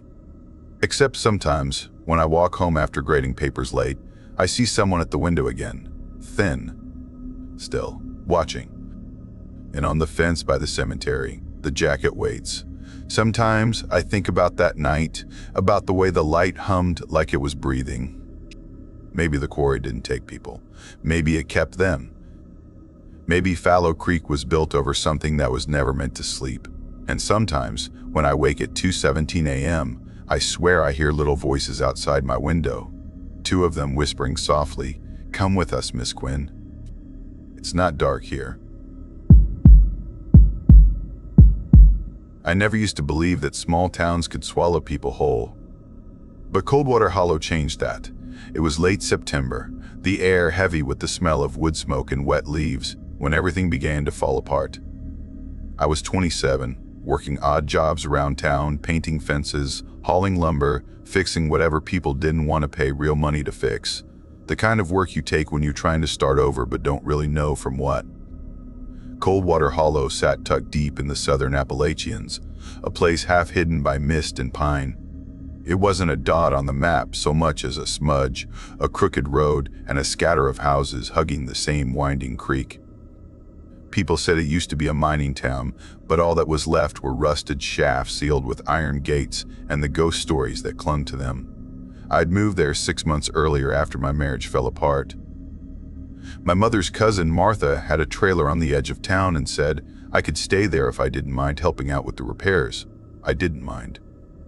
I just wanted quiet. I wanted to disappear. But quiet doesn't mean peace. In a place like Coldwater, quiet's what you get when something's holding its breath. Martha worked nights at the diner off Route 16, leaving me alone most evenings. I'd spend hours walking through the old parts of town, where the fog gathered around broken lampposts and hollow porches sagged under decades of rain. That's where I first noticed the glove, a single leather glove lying just outside a boarded-up house on Harbor Lane.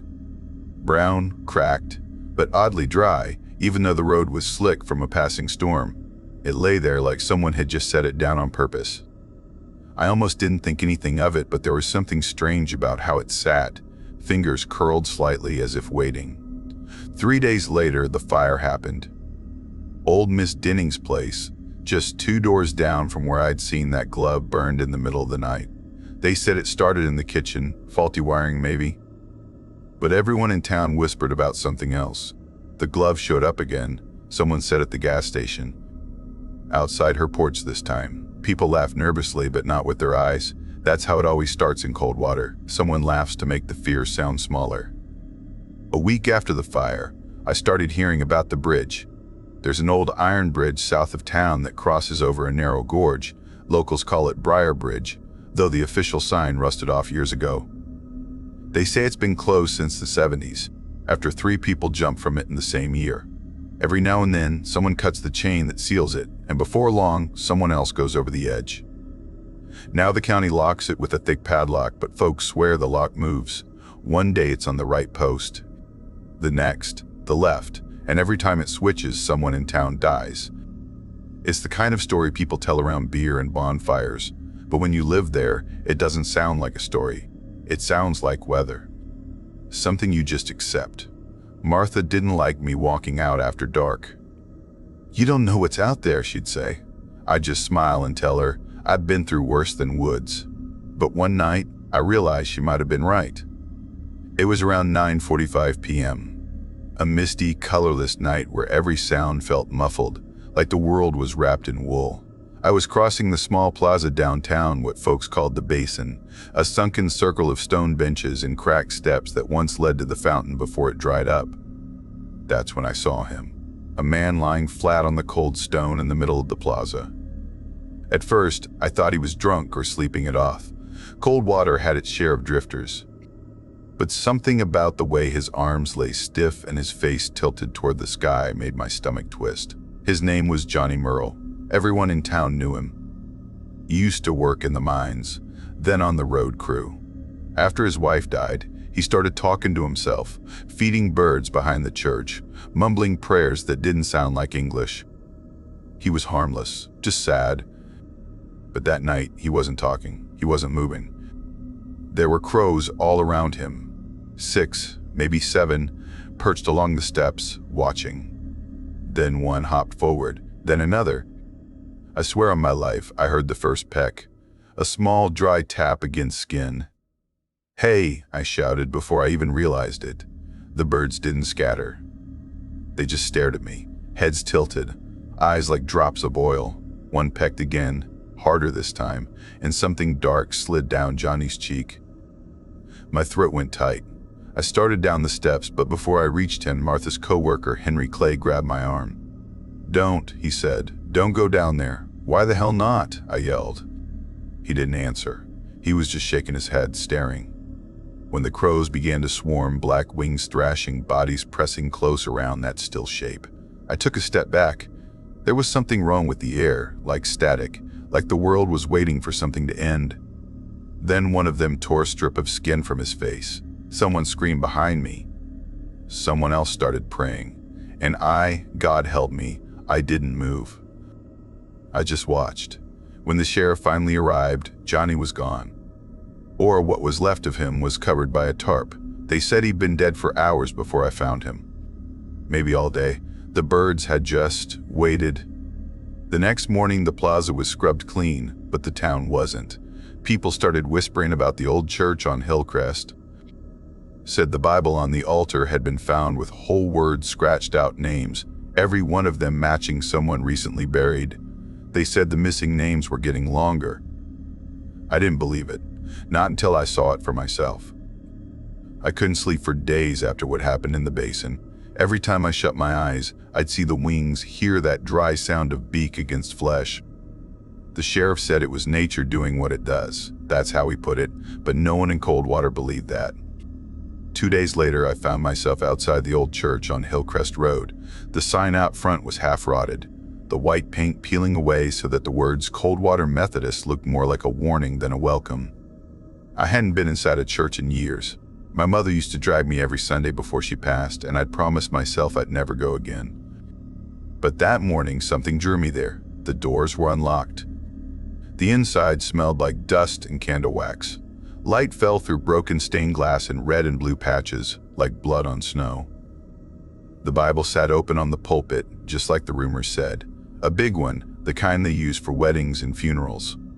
And right away I saw it. Thick black lines scratched through the text, not random, but words missing in patterns. When I leaned closer, my heart started hammering.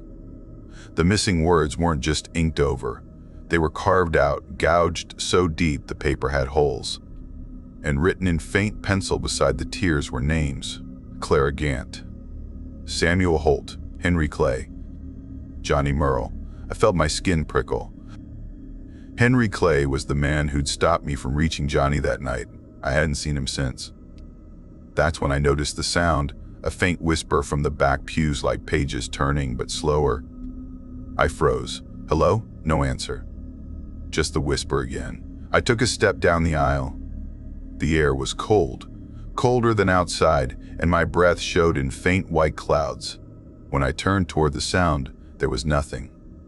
But then something caught my eye. Something small wedged under the back pew. I bent down and pulled it free. It was a black leather glove. One glove. Clean. Dry. My throat went dry as paper. That night, the wind hit the trailer hard, rattling the metal siding. Martha was at work, and I couldn't stop thinking about what I'd seen. I sat at the kitchen table, the glove lying in front of me. Every few seconds, I'd look up, half expecting it to move. At 2:17 a.m., a sound woke me, a soft tap at the window. Then another tap, tap, tap, tap. I turned toward the glass. At first, I thought it was the branches scraping, but there weren't any trees that close. Then I saw them shapes, black against the pale moonlight. Crows. At least a dozen of them, perched on the railing outside, staring straight in at me. I froze. When I blinked, I swear one of them tilted its head, slow, deliberate. Then it tapped its beak on the glass again. That sound. The same sharp, hollow click I'd heard in the plaza. I stood, grabbed the glove, and shoved it into a drawer. The birds didn't move. They just watched until dawn. By morning, I convinced myself I imagined most of it. That's how fear works. You start rewriting your own memory just to stay sane. But when Martha came home from her shift, her face was pale. "Henry Clay's dead," she said quietly. I stared at her. "What?"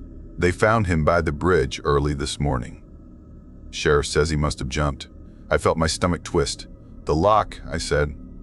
What? The padlock on the bridge. Did anyone check which side it's on? She frowned. Why does that matter? I didn't answer.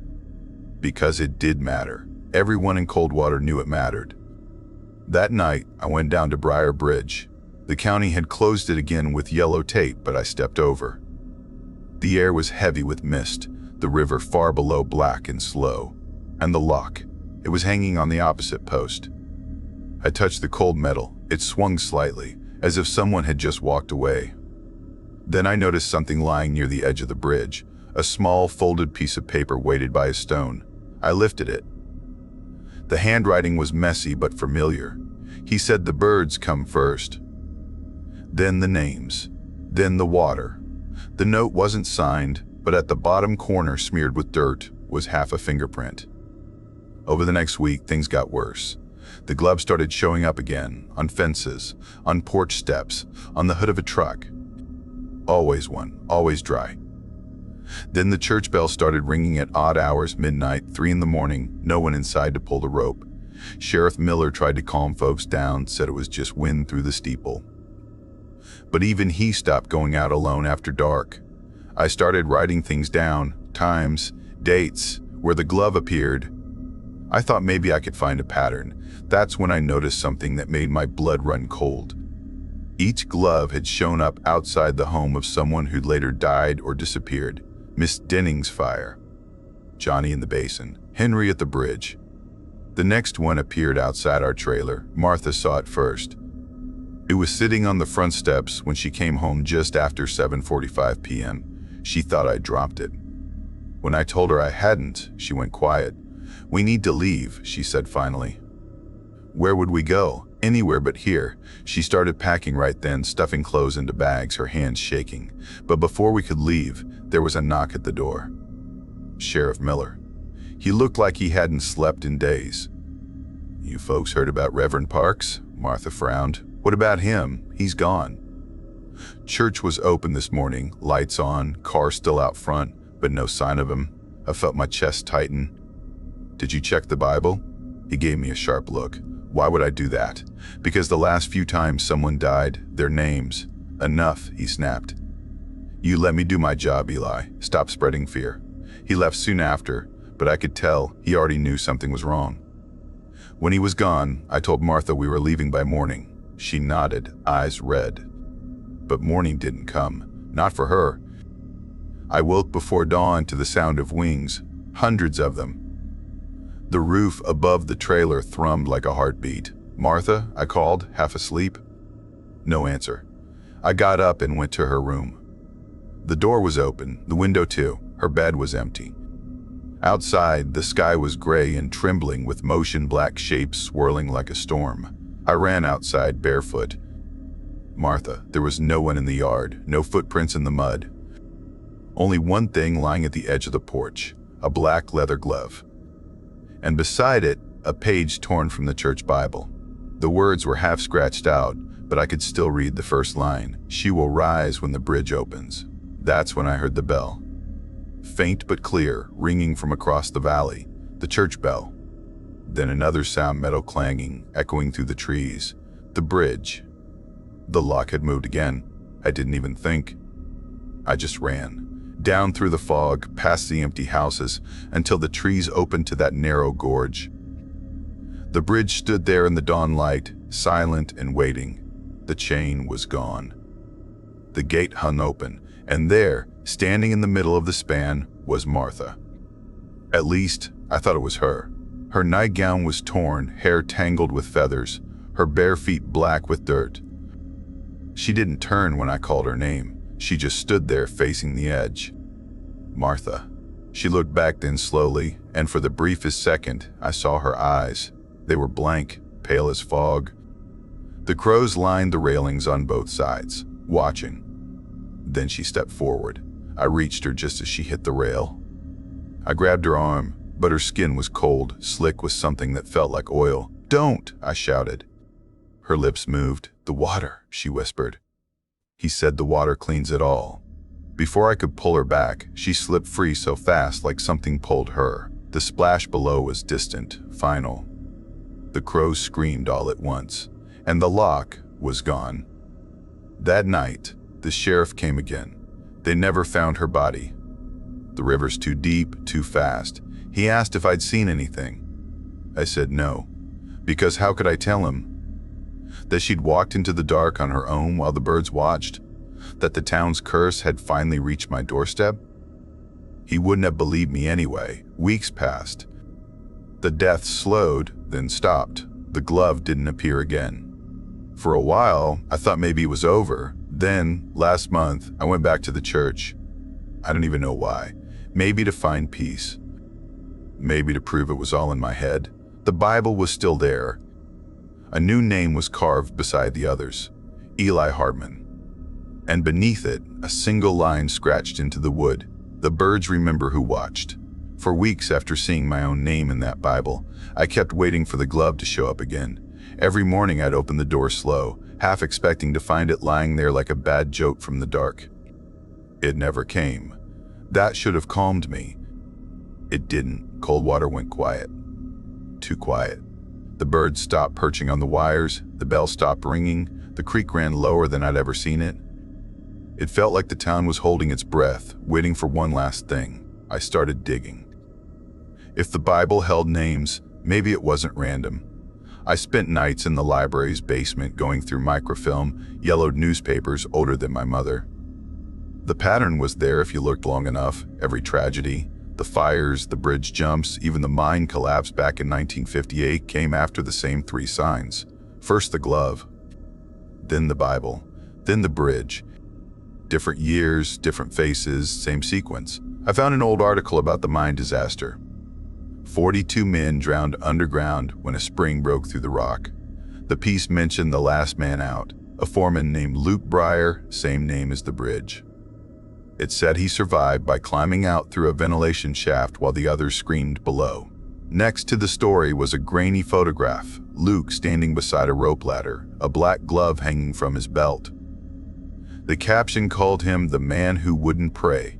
I went back to the church that night. The wind cut through the trees like a whispering crowd. The door groaned open on its own. Inside, the candles were burning even though no one had been there for months. The Bible lay open again, pages fluttering like wings. My name had been underlined. When I reached out to touch it, the air changed thick, heavy, full of feathers and the smell of rain rot. I heard footsteps behind me. It was Sheriff Miller. He looked wrong, soaked, pale, eyes rimmed in red like he hadn't blinked in days. "You shouldn't be here," he said. "You put my name in that book?" He shook his head slowly. "I didn't start it. None of us did. We just keep it balanced. Balanced. If a name's written, the bridge stays closed. If not..." He trailed off and looked toward the bell tower. "It opens." My stomach dropped. "So you let them die? You knew?" He stepped closer. "You ever wonder why the birds only come after? They're not killers. They're messengers. They clean what the river can't." I backed away. "Where's Martha?" He smiled, thin and tired. "She's where the rest are." Downstream. Something inside me snapped then. I grabbed the Bible and tore out the page with my name on it. The candles flared, smoke curling like claws toward the ceiling. The sheriff shouted, "You can't erase a promise." I ran. Out the door, down the hill, toward the only place left that mattered, the bridge. The mist was thick enough to taste. The chain across Briar Bridge hung open again, swinging lazily in the wind. I stepped onto the boards. Each one creaked under my weight like a warning. At the middle of the span lay a single thing waiting for me. The glove. I picked it up. It was warm. Then I heard the bell begin to ring, one slow toll after another. With every note, water rose from the gorge below, lifting fog-like breath from a wound. Shapes moved in the mist. Not birds this time, people. I saw Henry, Miss Denning. Even Martha. Their faces pale, eyes empty, drifting up like reflections that didn't belong to me. Martha reached out a hand. "It's almost over, Eli. You just have to let it happen." "No. The bridge opens for the willing. I'm not willing." "You already were," she whispered, "when you watched and did nothing." The glove pulsed in my palm, one heartbeat, two, and then split, seams unraveling into feathers. They flew from my hands, black and white and endless, until the sky itself turned to wings. When I woke, it was morning. The bridge was gone. The gorge below was filled to the rim with water, smooth as glass. My truck was parked behind me with the keys still in the ignition. Back in town, no one remembered the fire, the birds, or Martha. The diner stood empty like it had been closed for years. Sheriff Miller's office door hung open, dust covering everything. Only the church looked the same. I went inside one last time. The Bible was gone. In its place sat a small, leather-bound prayer book. The first page had a single verse scratched into it. When the bridge closes, a watcher remains. Underneath, a name written fresh in dark ink, Eli Hartman. The candle beside it flickered once, then died. Outside, rain started to fall. Heavy, endless, soaking the steps, except for the single black glove lying there dry as bone. They rebuilt Briar Bridge last spring. The county called it progress, a new start for Coldwater Hollow. But every time I drive past, I see the padlock hanging in a new place, sometimes right, sometimes left, sometimes gone. And when I see a magpie or any bird with black and white feathers, I stop whatever I'm doing and whisper the only prayer I remember: stay sleeping, old bridge, stay closed, because if it opens again, the water will rise, and the birds will come first. Story 9. I remember the first time I felt like something in Ash Hollow wasn't right. Just 2 sentences and I knew the quiet town would never feel the same. I was 13, and everything I thought I knew about safety, about normal life, shattered in the span of a week. I grew up in Ash Hollow, a tiny town perched on the edge of the Appalachian foothills in West Virginia. The kind of place where everyone waved at everyone else, where front doors stayed unlocked, and the smell of rain on the dirt roads smelled like nostalgia. People knew your birthday before you did. The world felt simple. My dad ran the local power company, my mom kept the school office organized, and life, for the most part, ticked by in quiet predictability. We had a grocery store run by old Mr. Carter, a diner that smelled like fresh pancakes and coffee all morning, and a gas station with a pump you had to crank yourself. Nothing ever went missing, no sirens ever wailed, and the dogs of Ash Hollow were friends with everyone. That spring, a new family moved in next door. The Murrays, Linda and Henry. She was warm and polite, tending to her garden like it was a sacred duty, while he worked nights, keeping to himself mostly, cigarettes constantly dangling from his lips. They had a dog, a beagle named Rusty, cheerful but old, with a patch over one eye. Mom baked a loaf of banana bread and took it over, trying to be neighborly. Linda smiled and thanked her, a little shy but courteous. Henry barely said a word. At first, I didn't notice anything strange. People are different, that's all I thought. But there was a curtain around the Murrays, a subtle quiet that made the air feel heavier whenever I passed their yard. They never went to town events. No barbecues, no church socials, nothing. Then one day, it happened. It was October. Leaves had begun to burn orange and crimson along the streets, and I was tossing a football with my friend Nolan when I realized Rusty hadn't barked in days. Rusty barked all the time. That's when I noticed the silence first. Not the family, but the dog. I asked Mom about it while she was stirring chili in the kitchen. "Have you seen Mrs. Murray lately?" I asked. Mom frowned. "Now that you mention it, no, not in a few days." By the next morning, Dad checked their driveway.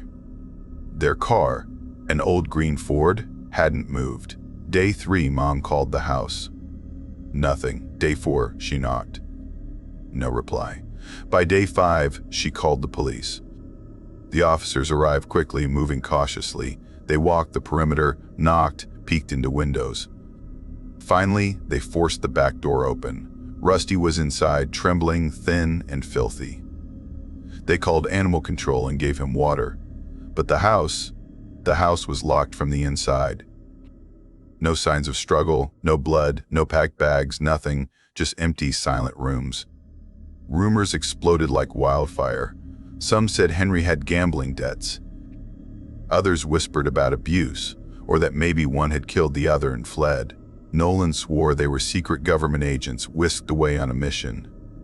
I didn't believe a word of it, not at 13, but something about that silence burrowed deep into my bones. The house remained empty for years. No one moved in. Grass grew over the walkway. The shutters sagged, the windows blank. Rusty was adopted by the Bennetts down the street, but sometimes he wandered by, sniffing the air like he remembered something terrifying. I moved away eventually. College, work, marriage. But every summer I returned to Ash Hollow, my parents' house still standing, always looking toward the Murray house. Every year, the silence stared back, a quiet accusation I couldn't escape. A few summers ago, when I was 28, Nolan and I got drunk in the backyard. "You still think about the Murrays?" I asked. His face went pale. "Yeah," he said finally. "Sometimes I drive past. The house never changes. And sometimes I hear things." I frowned. "What do you hear?" He didn't answer at first. Then he whispered, a hollow laugh, at night, like someone's mocking you, but it's soft, familiar, and you swear you know the voice. That was when I noticed the smell in the air. Rain had fallen that morning, and the scent of wet earth carried a strange tang, like iron. Local legend says when rain smells like iron, someone has been buried shallow that week. My stomach nodded. 2 winters ago, Dad called me late one night, 7:45 p.m., his voice trembling. "Ethan, they're digging in the Murray yard. Police, cadaver dogs." I drove down immediately. The yard was roped off. Neighbors whispered in clumps, eyes wide with terror and curiosity.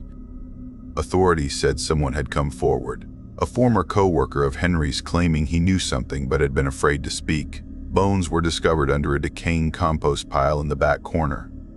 No arrests, nothing confirmed. Only questions, and that familiar, suffocating silence. The Murray house continued to haunt the town, even as we tried to live around it. People became cautious, paranoid. Front doors locked at night. Windows shut tight. Even the dogs didn't wander freely anymore. The town had lost its innocence. I think about it often. About the laughter that echoes through hollows at night. About the funeral song some say plays days before death. A haunting melody, no instruments, just a voice, the same notes repeated in whispers. I've heard it sometimes when the wind moves through the bare branches. I've never seen Linda and Henry again. Maybe they were taken, maybe they fled, maybe something darker claimed them. Whatever it was, Ash Hollow changed that day. And I know I'll never truly feel safe again. Not when the rain smells of iron. Not when laughter echoes where no one stands. Not when the wind carries a funeral song through the hills. Even now, standing on the porch of my parents' old house, looking at the Murray yard, I can feel it. That silence isn't empty, it's waiting, watching. And I can't shake the feeling that it remembers me. After that first autumn, Ash Hollow never felt the same. I started noticing things in little ways. A shadow in the corner of my eye when I walked past the Murray yard, a creak in the floorboards of the empty house that wasn't there before. Rusty's absence gnawed at me more than I wanted to admit. Sometimes I swore I could hear a faint barking at night, soft and broken, like it was calling for help. School was different too. Kids whispered in the hallways, eyes darting toward the empty house whenever someone mentioned the Murrays. They were probably spies, someone said once. Or maybe monsters, said another. I laughed at first, because it sounded ridiculous, but even then my stomach twisted, because a little voice in me knew it wasn't impossible. The town's older folk spoke in riddles and legends. Old man Whitaker, who lived on the edge of town, told me once, "The rain tells secrets if you're smart enough to listen. Iron in the storm? Someone's been buried wrong." I nodded politely at 10 years old, but that night, as rain soaked the porch, I caught that smell, damp earth, sharp iron, and couldn't sleep. I kept imagining Rusty digging through mud, pawing at something he shouldn't see. The winters in Ash Hollow were long, gray, and brittle. Snow covered the Murray yard like a frozen grave. I'd watch from my window, the streetlights painting long, empty shadows across the frozen grass. No footprints ever appeared in the yard, no matter how fresh the snow. And sometimes, when the wind howled through the hollows, I could swear I heard it, that hollow laugh Nolan had warned me about. Soft, faint, almost familiar, like someone calling my name. By the time I was 16, I started sneaking over to the yard.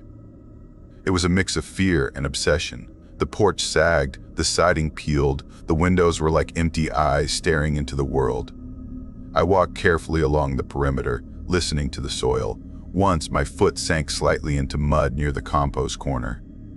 I pulled it out and looked closer, a glint of something that could have been bone poked through. My heart stopped.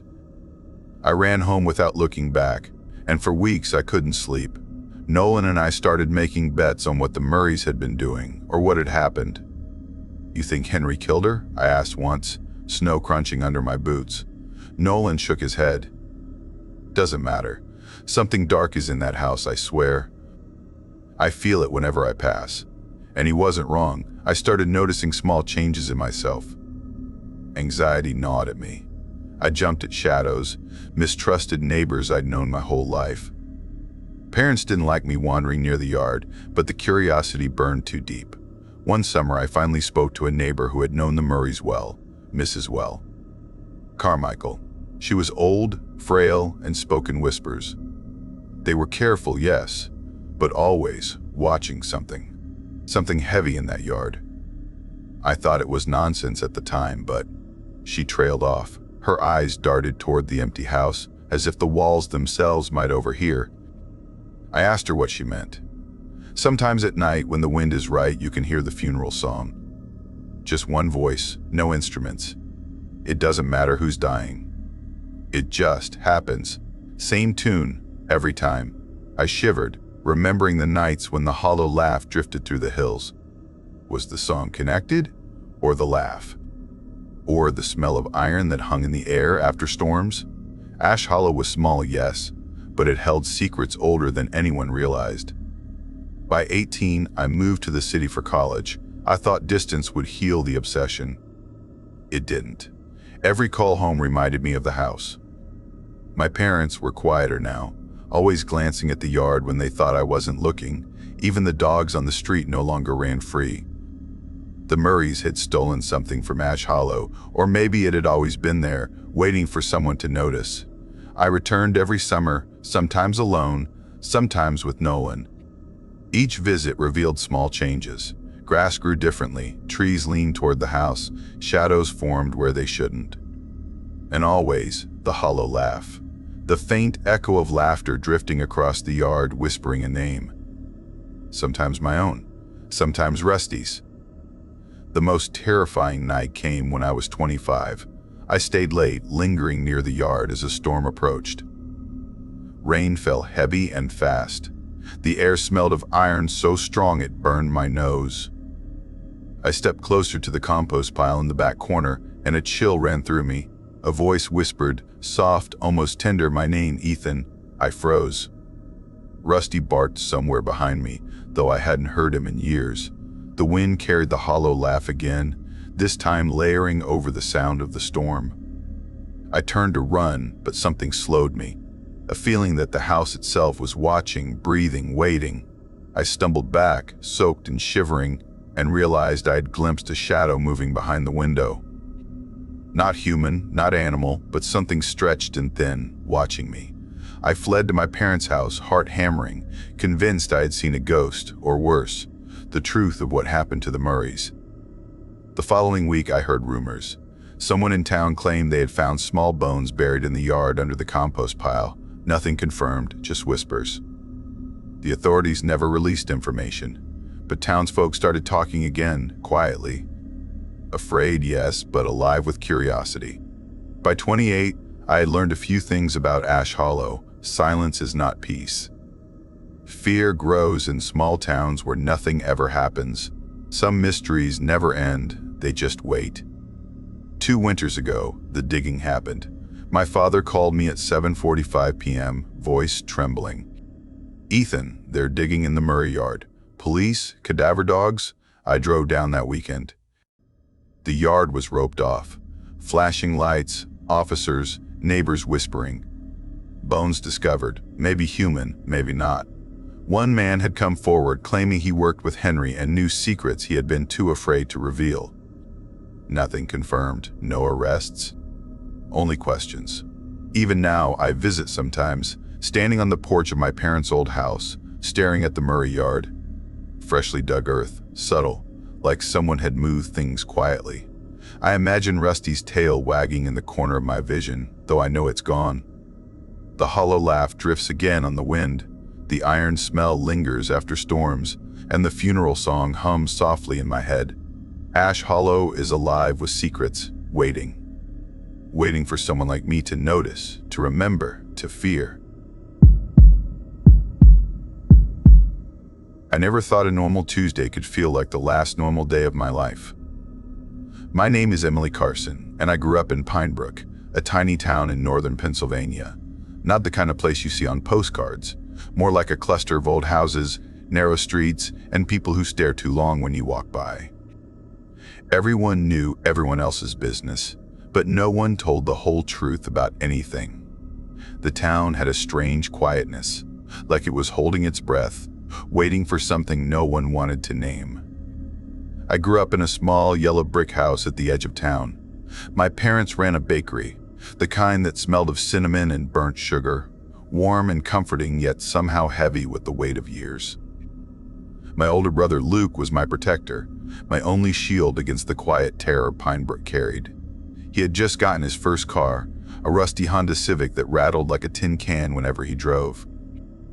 He worked odd construction jobs in the next county, and sometimes I'd ride along, just to leave the house and breathe differently for a while.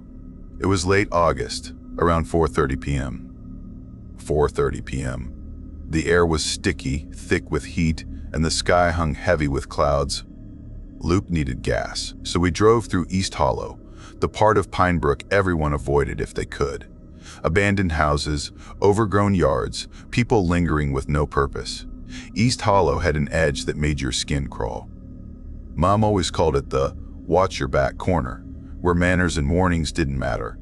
We pulled into a gas station that looked like it had survived decades of neglect. Only one other car was there, a faded green sedan. Luke said, "I'll grab the gas." "Want anything?" "No," I said. "I just want to step outside for a minute." He nodded, slammed the car door, and I leaned against the Civic. Luke always locked the doors, even for a moment. The sky was gray, clouds crawling like smoke over the sun, dimming everything. Then he appeared. A man, late 20s maybe, stepped across the lot. His clothes were plain, baggy jeans, a white t-shirt, worn sneakers, but his calm, empty stare made my stomach twist. "Hey," he said. I froze. Something about him felt wrong. "Yeah?" I asked. "Think you could help me? Just press the gas for a second." "Something's off." My heart sank. I don't think so," I said, stepping closer to the Civic. "Not comfortable with that." He shrugged, raising his hands, waiting, like I was a puzzle piece he was trying to place. Then a second man appeared, taller, heavier, wearing a faded cap.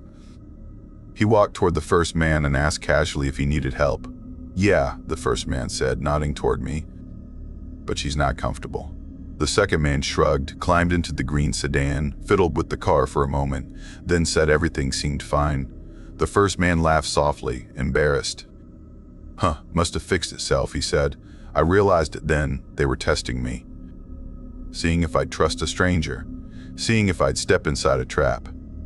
They left, and my legs finally moved when Luke came out with a soda and a bag. "You didn't get in, right?" he asked. "No," I said, shaking. "Good. Smart. You were about to get taken," he said, eyes narrowing at the empty lot. That night, I couldn't sleep. I kept imagining a world where saying yes would have made me disappear forever. I started carrying pepper spray and a mini alarm. I didn't go anywhere alone. Every car that slowed down, every glance from a stranger made my heart race. Weeks passed, but Pine Brook's quiet unease never left me. One evening, walking home from Luke's work, I saw her, a girl, barefoot, dancing on Main Street. Her dress was torn, hair tangled. She twirled as cars stopped, as if she was inviting them. But when they rolled closer, there was nothing, only blood where she had been standing, No footprints, no sound, no scream. Just emptiness and wet asphalt. I froze. Nobody else seemed to notice. My chest tightened, my hands shook, and I ran home without looking back. The image haunted me for weeks. A month later, curiosity pulled me toward the fields outside Pine Brook. Stories spoke of a glowing cross that appeared on full moons, facing the old mine where 11 men vanished years ago. I went one night, heart hammering. The cross glowed white, almost pulsing, facing the mine entrance like a warning. Stories Luke told me came alive. People who approached never returned the same. I watched from the edge, unable to move closer. The air was thick with cold, though it was August. The cross didn't just shine, it waited. Back at school, another mystery appeared. In every class photo, there was an extra child, the same face each year, growing older but unclaimed by anyone. At first, I laughed nervously. By the third year, I stopped. That face seemed to stare through me, empty eyes that knew more about Pine Brook than anyone alive. The paranoia seeped into everything. East Hollow was no longer just a neighborhood. It was a warning. One afternoon, I had to pick up supplies alone. A man approached, calm, eyes empty. "Can you help me?" he asked, the same words from the gas station months ago. My fingers gripped the pepper spray. My voice was steady. "No," I said. He smiled faintly, left. But I knew he would return. Pine Brook never let go. Days later, Luke took me to visit the old library. The librarian, Mrs. Trax's. Wren had lived in Pine Brook for decades. She whispered stories about the townsfolk and the mine. 11 men had vanished, one by one, never found. Every full moon, she said, strange lights appear. Some people see the glowing cross. Some vanish, leaving only rumors. The library had a dusty shelf of old class photos. I flipped through the yearly pictures and froze. The extra child, the same hollow face I had seen in school, stared back at me from a 1952 photo. The years passed, but the face stayed, unchanged. One rainy night, I walked past Main Street and saw her again, the barefoot girl.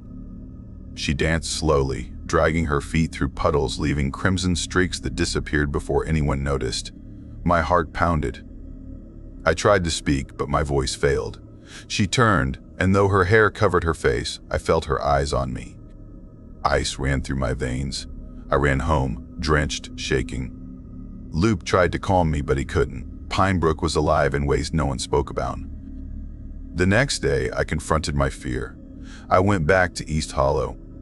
The houses were decayed, broken windows like staring eyes. I walked carefully, keeping my pepper spray ready. Shadows moved in corners, too fast, too silent. I saw the first man again, standing by a crumbling fence. He raised a hand in greeting. I froze. My chest was tight, but I remembered the last time. One word, no. I said it firmly. He smiled, almost proud, and walked away. I exhaled, relief mixed with terror. It wasn't over. Pine Brook didn't let you win easily. That night, I couldn't sleep.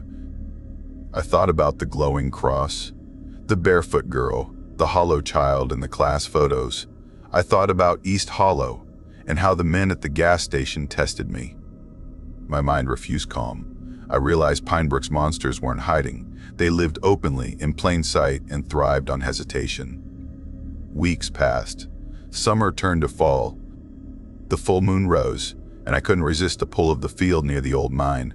I crept closer than before. The glowing cross stood there, its white light pulsating softly. I felt eyes on me, someone or something watching. I approached cautiously. At the mine entrance, shadows shifted. A figure appeared, hollow-faced, wearing old clothes, as if it had grown out of the earth. I stumbled back. The cross shone brighter. The figure didn't speak, didn't move, but I felt its presence in my bones. I ran, tripping through grass and mud, until the glow disappeared behind me. My legs ached, heart pounding. Pine Brook's mysteries were alive, and they didn't forgive curiosity. Back home, Luke tried to rationalize everything. "It's old stories," he said. "People exaggerate. Ghosts, glowing crosses. It's just legends. But I knew. I had felt the town's heartbeat, the way it waited and watched. I had stared into eyes that didn't belong to the living. Pinebrook had layers of horror stitched into the streets, the fields, the schools, and even the photos. Months later, I returned to school. The extra child in the photos appeared again, now older, in the corner of my classroom. I looked at the desk, then out the window, and realized the town never changes. It waits. It observes. It remembers every hesitation, every fearful glance. The barefoot girl danced again one night on Main Street. I didn't stop. I didn't speak. I watched. Blood disappeared. The cars drove on. The town whispered in silence. And I understood. The terror wasn't in shadows. It was in plain sight. It was in hesitation. It was in saying yes when you should say no. Pinebrook didn't need monsters hiding in the dark. It created them in the sunlight.